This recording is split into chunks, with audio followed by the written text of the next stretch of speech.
So hello everyone, welcome to Versatile Brains. तो हम पढ़ रहे हैं नरेशंस, और नरेशंस में हमने इसके पहले जो वीडियो डिस्कस किया था उसमें हमने जाना था इंट्रोडक्शन नरेशंस के बारे में। नरेशन क्या होते हैं और इन्हें हम कब इस्तेमाल करते हैं, डायरेक्ट नरेशन क्या होता है, इनडायरेक्ट नरेशन क्या होता है।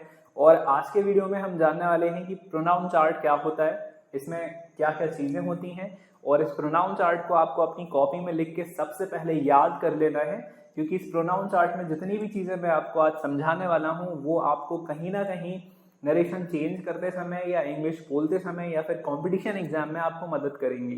तो चलिए जानते हैं प्रोनाउन चार्ट क्या होता है और समझते हैं इसके बारे में। तो हम पढ़ रहे हैं नरेशन, और नरेशन वाले वीडियो में आज हम जानेंगे प्रोनाउन चार्ट के बारे में। तो चलिए समझते हैं कि प्रोनाउन चार्ट क्या होता है और इस प्रोनाउन चार्ट को हम कब, कहाँ और कैसे इस्तेमाल करते हैं। तो दोस्तों प्रोनाउन चार्ट को आप सिंपली समझ लीजिए कि इसमें सारे पर्सन्स होते हैं। इसमें हम 3 पर्सन्स के बारे में डिस्कस करेंगे। एक होगा फर्स्ट पर्सन, एक होगा सेकंड पर्सन और एक होगा थर्ड पर्सन। तो देखिए ये होता है प्रोनाउन चार्ट। इसमें अलग अलग चीजें हमें याद करनी है।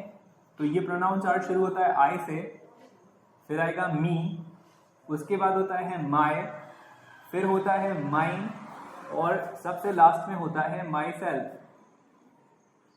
तो ये आप अपनी कॉपी में नोट्स बनाते चलिए साथ में, और इसको आपको रिवाइज करके 4-5 बार पढ़ के अपने दिमाग में याद कर लेना है ऐसा का ऐसा, क्योंकि हम इसको बहुत फ्रीक्वेंटली इस्तेमाल करेंगे जब हम सेंटेंसेस को डायरेक्ट नरेशन से इनडायरेक्ट में या फिर इनडायरेक्ट नरेशन से डायरेक्ट नरेशन में चेंज करेंगे। और कॉम्पिटिशन एग्जाम में भी आपको ये पर्सन्स की मिस्टेक एरर डायरेक्शन में मिलेंगी। तो पहला है आई, मी, माई, माइन और माई सेल्फ। दूसरा होता है वी, अस, आवर, आवर्स और आवर सेल्फ। देखिए यहाँ पे एफ नहीं होता, VES होता है। कभी कभी एग्जाम में यहाँ पे आवर सेल्फ लिख के देते हैं, OURSELF, तो वो एरर होती है। ये कभी भी सेल्फ नहीं होता, ये सेल्फ्स ही होता है, क्योंकि वी जो है वो कोई एक आदमी नहीं है, बहुत सारे लोग होते हैं। हम यानी बहुत सारे लोग। तो वी, अस, आवर, आवर्स और आवर सेल्फ्स। तो दोस्तों याद रखिए ये जो 10 शब्द हैं, 1 2 3 4 5 और ये नीचे वाले 5, टोटल मिला के ये जो 10 शब्द हैं, ये जो 10 के 10 शब्द हैं, इनको हम कहते हैं कि ये फर्स्ट पर्सन है। ठीक है, फर्स्ट पर्सन यानी कि मैं या फिर हम, ये 8-10 लोग, हम जो है ये आई और वी, और ये आगे आने वाले टोटल जो 10 शब्द हैं ये फर्स्ट पर्सन कहलाते हैं। ये आपको याद रखना है। ठीक है, अब दूसरी चीज आती है यू के बारे में। यू यहां पे ये दोनों जगह सेम है।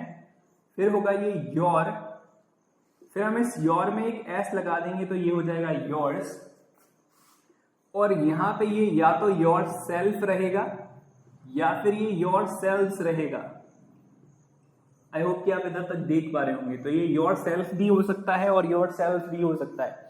अगर ये यू एक आदमी है, तुम एक व्यक्ति हो, तो ये योर सेल्फ है। लेकिन अगर तुम 2-3 लोग हो तो फिर ये योर सेल्फ है। ठीक है, और इसकी एरर आपको देखने नहीं मिलेगी, और अगर मिलेगी तो कोई ऐसा हिंट जरूर दिया होगा कि ये यू एक आदमी है या बहुत सारे आदमी हैं। तो ये जो यू वाली लाइन है 5 की, ये सारे होते हैं सेकंड पर्सन। इनको आप याद रखेंगे सेकंड पर्सन के नाम से। तो ऊपर वाले ये जो 10 शब्द हुए ये फर्स्ट पर्सन है, बीच वाले ये जो 5 शब्द हैं ये सेकंड पर्सन है। इसके अलावा कुछ थर्ड पर्सन भी होते हैं, जिसमें सबसे पहले आएगा ही, तो ये होता है ही, फिर होगा हिम, हिज और हिमसेल्फ। ठीक है, फिर आएगी शी, हर, हर्स और हरसेल्फ। ठीक है, उसके बाद होता है दे,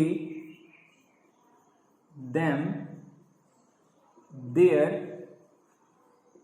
theirs, और ध्यान दीजिएगा यहां पर भी themselves ही होता है, F नहीं होता, क्योंकि ये दे भी बहुत सारे लोग होते हैं, दे बहुत सारे लोग हैं तो selves होगा। इसकी एरर भी कई बार एग्जाम्स में आई है, मैंने देखा है बैंकिंग में कई बार ये एरर पूछी गई है। ठीक है, और लास्ट जो होता है ये होता है नॉन लिविंग चीजों के लिए इट या फिर इट, यहाँ पे इसमें एस होता है इट्स या फिर इट्स और itself, ठीक है। तो ये जो हो गई ऊपर वाले 10, ये हो गए फर्स्ट पर्सन, ये जो 5 हैं ये सेकंड पर्सन हो गए, और नीचे वाले ये 20, 5, 10, 15 और 20, ये जो टोटल 20 शब्द हैं नीचे के, ये सारे थर्ड पर्सन हैं, ठीक है। तो पहली चीज तो आपको ये याद रखनी है कि फर्स्ट पर्सन कौन है, सेकंड पर्सन कौन है और थर्ड पर्सन कौन है इनमें से।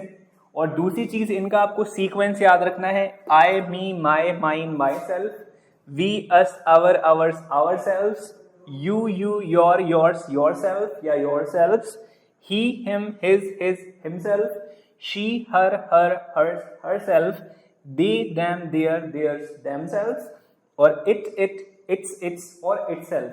तो पहली चीज इनका सीक्वेंस, और दूसरी चीज कि कौन सा फर्स्ट पर्सन है, कौन सा सेकंड पर्सन है और कौन सा थर्ड पर्सन है। तो इस पूरी लिस्ट को आपको मेंटली रिवाइज कर लेना है, एकदम याद कर लेना है, क्योंकि इसका कोई दूसरा तरीका है नहीं। आप इसको रट लीजिए एक तरह से, कॉपी में लिख के, एक बार आंखें बंद करके मेमोराइज करके, दिमाग में रिवाइज करके, कैसे भी करके आप इसको याद कर लीजिए, क्योंकि इसको हम बहुत आगे पीछे करके इस्तेमाल करेंगे। दूसरी चीज, इनके मीनिंग्स में आपको बता देता हूं, तो हो सकता है शायद आपको याद करने में हेल्प हो जाए। ये जो आई है इसका मतलब होता है मैं, मी मतलब होता है मुझे, माई मतलब होता है मेरा। इस माइन यानी इस माई को और ज्यादा प्रेशराइज और पॉजिटिव कर दिया तो ये माइन यानी सिर्फ मेरा, और माई सेल्फ मतलब मैं खुद, ठीक है। ऐसे ही हम, हमें, हमारा, सिर्फ हमारा, हम खुद, तुम, तुम्हें, तुम्हारा, सिर्फ तुम्हारा, और तुम खुद। ये वह लड़का है तो वह, उसे, उसका, सिर्फ उसका और वह खुद। ये शी लड़की है तो वह, उसे, उसका, सिर्फ उसका और वह खुद। ये दे बहुत सारे लोग हैं तो वे, उन्हें, उनका, सिर्फ उनका और वे खुद। और ये नॉन लिविंग और जानवरों के लिए इस्तेमाल होता है तो यह, इसे, इसका, सिर्फ इसका और यह खुद। तो ये इनके हिंदी मीनिंग्स हैं। आप इसको एक बार और से रिवाइंड करके देख लेंगे तो आपको ये हिंदी मीनिंग्स ठीक से याद हो जाएंगे। अच्छा, एक चीज और आप अगर याद रखना चाहें, वैसे ये नरेशन के हिसाब से इतनी इंपॉर्टेंट नहीं है, लेकिन अगर आप थोड़ा सा और एक्स्ट्रा कुछ याद रखना चाहते हैं, नॉलेज कभी भी एलर्जिक नहीं होती, तो आप एक और चीज याद रख सकते हैं कि ये जो वाली लाइन है, ये वाली जो लाइन है, इसमें जो भी आई, वी, यू, ही, शी, दे आ रहे हैं, इनको हम कहते हैं नॉमिनेटिव केस। क्या बोलते हैं? Nominative case. आई होप आपको दिख रहा होगा, ये सारे नॉमिनेटिव केस हैं। ये जो दूसरी लाइन है इसमें मी, अस, यू, हिम, हर, देम और इट आ रहा है, ये सारे ऑब्जेक्टिव केस हैं। ये सारे ऑब्जेक्टिव केस हैं, ये इनडायरेक्ट ऑब्जेक्ट्स होते हैं, ये सारे सब्जेक्ट होते हैं, है ना। शुरू में मिलते हैं सेंटेंस के, ये मेन वर्ब के बाद मिलता है उस तरफ, तो ये सारे ऑब्जेक्टिव केस हो गए, ठीक है। ये आप याद रखना चाहें, माई, अवर, योर, हिज, हर, देयर या इट्स, ये सारे जो होते हैं ये एडजेक्टिव हैं, और इनको हम पॉजेसिव एडजेक्टिव कहते हैं, POSSESSIVE, पॉजेसिव एडजेक्टिव्स, ठीक है। ये है तो एक्चुअली प्रोनाउन चार्ट, लेकिन इसमें ये बीच में एडजेक्टिव है, ठीक है।